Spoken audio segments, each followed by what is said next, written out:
Hey y'all, another day, another video. Let's talk about Narc parents, part 3, okay?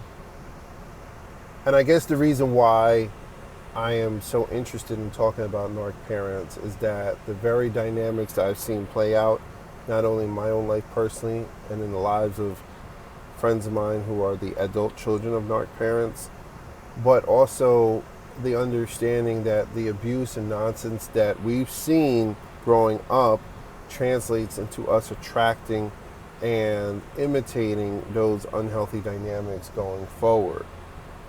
So without further ado, let's get right into it. The first thing about Narc parents is that they'll never tell you the truth about anything. That includes telling you the truth about the world outside, telling you the truth about yourself, telling you the truth about themselves, the family, whatever. Remember, the narcissists at the end only tell you things for two reasons: to get a resource or get a reaction. They're never out here to tell you, hey, this is the way the world works, or, I want the best for you, so I'm going to tell you, truthfully how to be the best version of yourself or anything like that. They're always going to lie and skew the truth. And even if they do tell you the truth, it's going to be a half truth. Okay? That's just facts. They're like this with everybody. You, as their child, are no different. The second thing is that because they're never going to tell you the truth, they are also never going to apologize for hurting you. They're never going to apologize for triangulating you. They're never going to apologize for the actions that they took that broke up the family or brought pain and suffering to the family. And even if you come back to them with proof and saying, hey, listen, when you did this and that, I felt this way, and I need you to take ownership of that, they're not going to do anything about it. They're just going to be like, well, things happen, or I think you're being too sensitive. They'll diminish it, they'll push it down, they'll push it away. That's just how they're going to be. You're never going to hear a genuine repentance, confession, I'm sorry, I was wrong. You're never going to hear it from them. They don't tell it to themselves. They don't tell it to anybody else. They're not going to tell it to you as their child.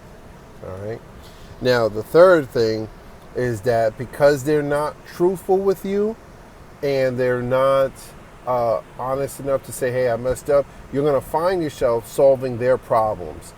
Now, what I mean by that? Well, if you're a younger kid or an adolescent, you're going to find yourself having to either parent them or take on more of an adult responsibility in the house than you should, like taking care of younger siblings in a way in which, not just like a simple babysitter, hey, we're going out for the evening, I need, you're 13, I need you to take care of your 5-year-old, baby brother, right?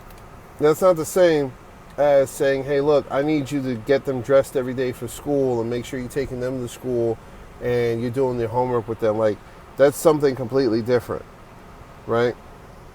Or, for example, when my father had cancer, which he didn't tell anybody of until he literally fainted on it at his job, I was left to rush around looking for facilities that could help him because it was very advanced and there was no other way that he could get help. I had to scrounge up finances. I had to work with his girlfriend to put together a GoFundMe.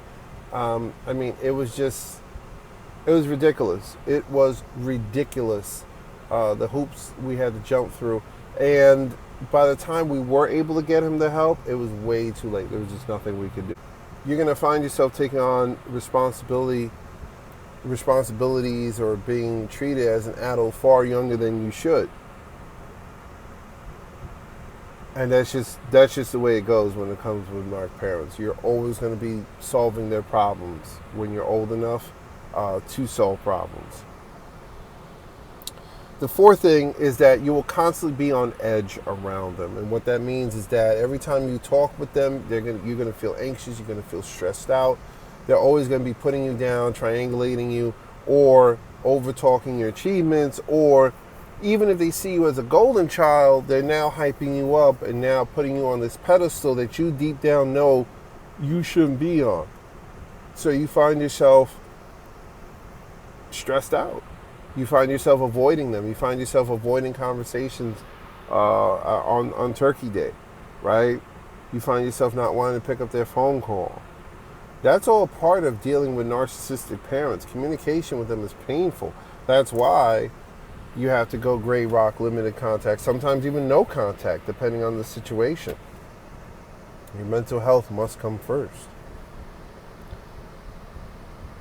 Number 5, the good that they do for you, or the good that they have done for you, is going to constantly be used to beat you down over the head. Oh, remember when I put a roof over your head when you were broken in college? Remember when you couldn't walk and I helped you to walk? Remember when I cooked for you and you didn't know how to cook? Like, these are things parents are supposed to do, right? You're supposed to provide for your child. You're supposed to protect your child. That's not reason to get a, gold star medal, none of that. Like, you're supposed to be providing and protecting. But they will use that to guilt you into either doing for them, or to not set boundaries with them, or to invalidate how you feel. Because, again, this is what narcissistic parents do, and narcs in general. They invalidate how other people feel is all about them. You're no different. The 6th thing is that the good that you do for them is never going to be acknowledged. So they're going to want you to remember to the day the world ends that they helped you with certain issues in your life, or they, took care of you when you were unable to take care of yourself.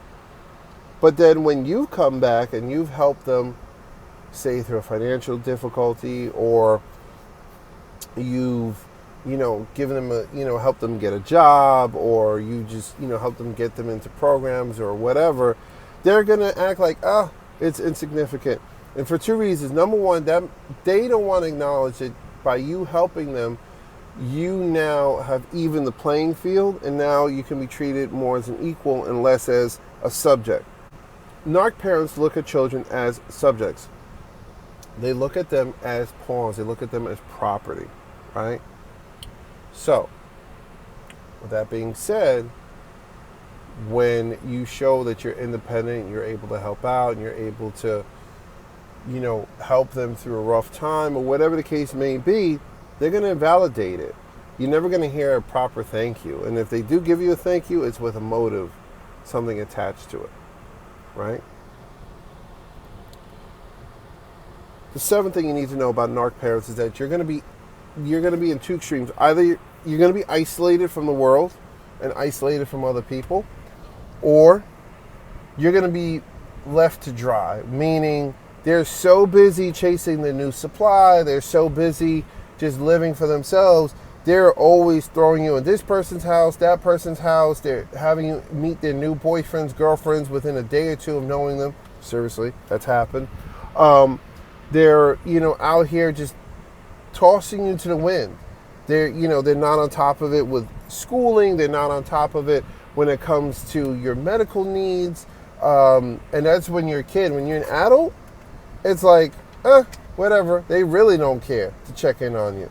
And that's only because, again, you're only as good as the supply you give. And they look at what they're running around doing, whether it's, looking for, new supply, or looking for some kind of validation or something like that. That's what they're looking for. And that's more important to them than taking care of you. And that's how it's always going to be, right? Even as an adult, what they got going on is more important than you. So that's something you have to keep in mind. And then on the flip side of that, they're going to, if they want to control you, they're going to isolate you from the world, and they're going to isolate you and say, well, everyone out there is bad, everyone out there is not for your best interest, I'm the only one who can be trusted, etc., and so forth. And the truth is that that's a half-truth. That's just to get you to do their bidding.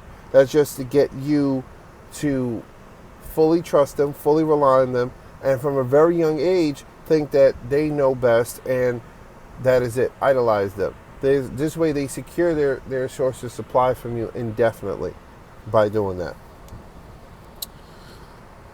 Number 8. To them, discipline is meant to show you your flaws versus help you to correct and empower yourself, right? Now, healthy parents, we all discipline our kids. No one here is perfect, right? And essentially we want to help children correct their flaws. If they're out here, acting buck wild, we're going to discipline them in a way that helps them to acknowledge, hey, listen, I'm doing wrong. This is hurting me or hurting other people. Let me stop, right? Narcissistic parents take that as an opportunity to make you feel less than. Now, for example, in my other video, I was telling y'all how my dad used to tell me, "Oh, you're not going to make it in life. You're nothing but a criminal."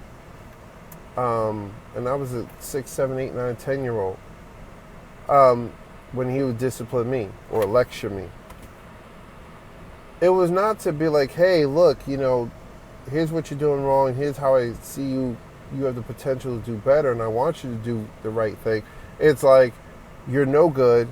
And you that's it. Like, their intention with discipline is to crush you and break you down. And a lot of times they carry on with this mindset even when you're an adult. They'll say things or do things to crush you, period. Whereas normal parents, that's not what we're about. Number 9, how they treat you in public is always going to be different than how they treat you in private. Now, I've seen this take place with kids, with adults, etc. Narc parents always have a different facade in the public eye and treat you differently than how they treat you in private. In public, you're this great, amazing kid. They're so proud of you. They love you, this, that, and the third. And then in private, they're yelling, they're screaming, they're cursing you out. They're telling you what a dirty piece of crap you are. They're telling you how your sisters are better than you, your brothers are better than you, your cousins, how you can never do anything right. Right? They're beating you down in private, but in public, it's all roses. And that kind of reinforces a trauma bond between you and them, because it's like, okay, I know they're capable of loving me and being nice, but they're also being mean.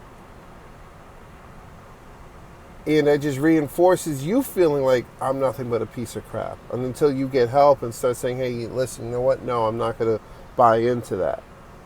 So with that being said, keep in mind that how they treat you in public is going to be different from how they treat you in private. That goes for children, that goes for adults, that goes for adolescents. Remember, it's about keeping up an image with them. It has nothing to do with, anything else. It's all about image. It's all about having people praise them on what a good parent they are, and then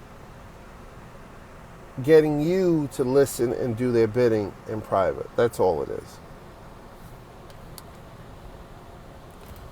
The 10th thing is that they will insert themselves into your relationships, whether it's relationships with family members, relationships with friends, lovers, etc. They're always going to, well, not always, because remember, some narc parents don't really care, and they're just like hands off with you completely and let you grow up to be any old way. But the narc parents who want complete control and dominance will insert themselves into your relationship.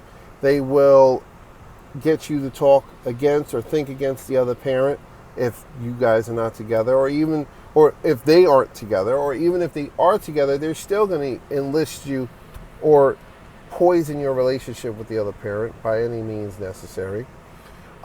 They're going to poison your relationship with other family members. They're going to smear your name. They're going to do a smear campaign. Just like a narcissistic person is in an intimate relationship with you, they will do the very same in a family relationship with you.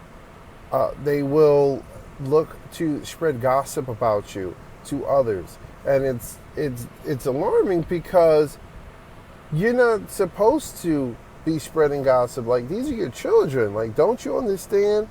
You are not to be out here spreading dirt about your children. They're going to do it anyway. to get a reaction, to get people either to gang up on you or to get people to side with them or say, oh, wow, what a great parent you are, what a piece of crap your kid is. Like, that's what they are looking to do, right? And that's their MO. And I gotta bring it back to the fact that narc parents, again, it's about supply, it's about reaction, it's about resources. What can they get from you? What can they get from others? Everybody, and I mean everybody, is a movable, expendable piece on their chessboard. Kids, family, friends, lovers, it don't matter. Everybody is expendable to them. And I need you to understand that. And I need you to put yourself first. I need you to not just go through life. I need you to grow through it. I need you to choose you. Love yourself. Your narc parent or narc parents aren't going to do it. They don't have the capability to love. They don't have the capability to be honest. They don't have the capability to support you when you need them. They don't. You have the capability to do that for yourself. You have the capability to have a better future for yourself. That being said, I hope you all enjoy it. Leave a comment below. Listen, like, subscribe, share, talk about it. Leave a comment below. What are some things I missed? I'm pretty sure I missed them.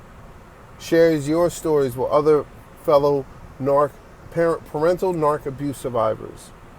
Share it. Get the word out there. Let's help some people today. Have a good one, y'all.